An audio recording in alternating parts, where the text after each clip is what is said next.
Née en 1949, Florence Sestak a créé à Paris en 1972 avec son mari Étienne Robial Futuropolis, la première librairie spécialisée en bande dessinée, puis les éditions du même nom. Auteur prolixe d'albums jeunesse et adultes, son style est reconnaissable entre tous à la taille du nez dont elle affuble tous ses personnages humains et animaux. Elle publie en 1996 Le Démon de midi, puis en 2005 Le Démon d'après-midi. Elle raconte dans le premier volume les mésaventures amoureuses de Noémie, trompée par son mari. Cet album, largement inspiré par sa propre histoire, a un succès retentissant qui se prolonge au théâtre et au cinéma. Florence Sestak continuera dans cette même veine avec Le Démon du soir en 2013. Elle a reçu le Grand Prix de la bande dessinée d'Angoulême en 2000. Dès la première case, le ton est donné. Nous découvrons en très gros plan une paire de seins tombants, âgés et fatigués sans aucun sex-appeal. Ce sont ceux de l'héroïne de la trilogie du démon, Noémie, l'alter ego de Florence Sestak, qui apprend chez un médecin radiologue que ces deux petites boules sont peut-être des ganglions cancéreux. Dans les 2 dernières cases de la première page, elle est anéantie par la nouvelle. On assiste à une mise à nu où le corps de l'héroïne est livré à lui-même et à celui du lecteur dans toute sa vulnérabilité. La suite nous montre Noémie prenant une cuite dans le premier bistrot, puis rentrant annoncer la nouvelle à son mari retraité qui ne pense que foot, bagnole et nourriture. À son boulot dans l'édition, l'ambiance n'est pas meilleure.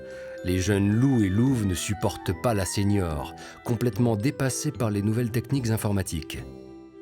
Chez elle, sa propre fille n'arrête pas de l'engueuler, tout en lui confiant à tour de bras ses 2 enfants. Et dans sa maison de retraite, sa mère atteinte d'Alzheimer, qui se prend pour Brigitte Bardot, ne peut plus lui être d'aucune aide. Noémie fait un bilan catastrophique de sa vie familiale.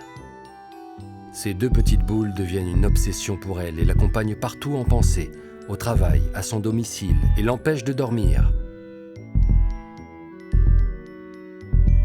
La taille de ces boules matérialise l'importance de son angoisse.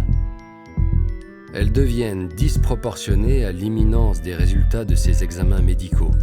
Heureusement, il n'y a finalement pas de cancer.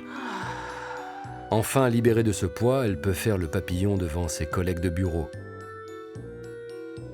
Mais ces épreuves lui ont donné une grande claque.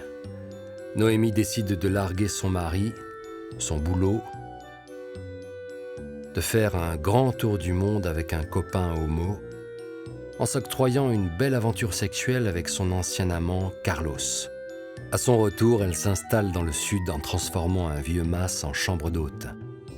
Ce qui lui permet de retomber amoureuse d'un gentil bricoleur divorcé, avec qui elle peut enfin faire le papillon comme elle en rêve depuis longtemps, en profitant à fond de la vie.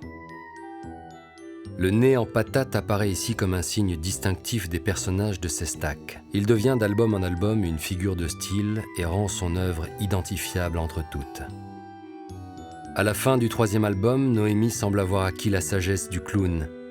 Caché derrière son gros nez rouge, celui-ci est capable de rire de tous ses malheurs et de voir malgré tout la vie en rose.